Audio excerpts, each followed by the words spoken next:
The most effective way to communicate as a human is through storytelling, but how can we be great storytellers? Well, in this video, I'm going to share with you 3 ways to instantly supercharge your stories and take them to the next level. Well, hey there, I'm Brady Shearer from ProChurchTools.com, helping you seize the 167 hours beyond your Sunday service. We publish new videos every single week, so make sure you hit the subscribe button below, and if you like this video, you know what to do. Give it a thumbs up as well.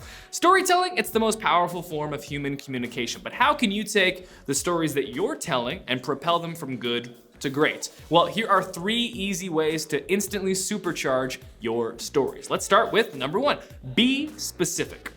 When you're telling a story, you're describing a series of events to another person or group of people. And while you can clearly recall what these events looked like in your mind's eye, the audience that you're telling the story to, well, they don't have any context for that. And so the more specific that you can be while describing what happened, the more that you can paint a clear picture in the mind of your listener. So for instance, instead of describing a man by saying he was tall, say something like he was 6 foot 5 inches tall. That extra layer of specificity allows my brain to formulate a better picture of this man in my head as you describe him to me.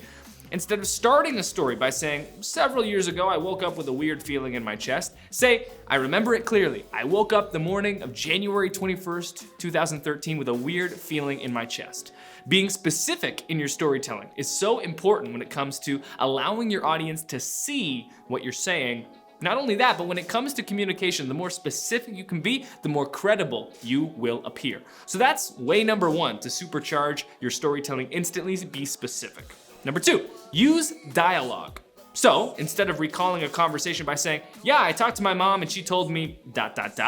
actually recreate the dialogue. You'd want to say something like, so I called my mom on the phone and I say to her, Mom, here's the thing. I know you're expecting me to come by for dinner tonight, but something just came up. I'm not going to be able to make it. And I could instantly tell my mom was upset. Before I could even finish the sentence, she was saying, I can't believe it. I got your favorite meal ready, ... yada, yada, yada. The conversation would go on from there. And this is important because it allows your audience, in this instance, to be in the moment. Instead of just hearing about what happened, they get to experience as if it was happening in real time. Lastly, the third and final way to instantly supercharge your stories is to use all 5 senses: sight, sound, touch, smell, and taste. Remember, as you recount a series of events and tell someone else a story, you can clearly see what's happening in your head, but the person you're telling the story to likely has no context for anything that you can see in your mind's eye. So you need to paint a picture for them, but not just paint them a picture pertaining to what you saw, but to how it really felt in the moment.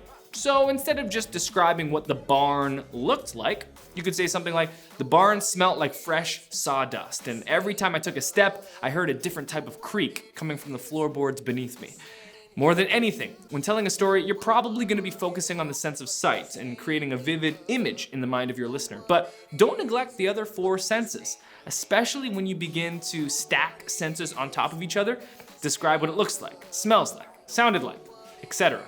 That's when stories really begin to come alive. And there you have it, 3 instant ways to supercharge your stories. Number 1, be ultra specific. Your audience can't see what you can see, so you need to paint a word picture for them, and specificity is one of the ways to do that. Number 2, use dialogue. Rather than hear about the moment, allow your listener to be in the moment by reenacting the conversations. And finally, number 3, employ the use of all 5 senses. That's sight, sound, touch, smell, and taste. If you liked this video, make sure you hit the like button below, and definitely, please, we'd love it if you could subscribe to the Pro Church Tools channel. We publish new videos like this every single week, helping your church seize the 167 hours beyond your Sunday service. And if you've got questions or comments, leave them below. I'd love to hear from you. Thanks for watching, and I'll see you next time.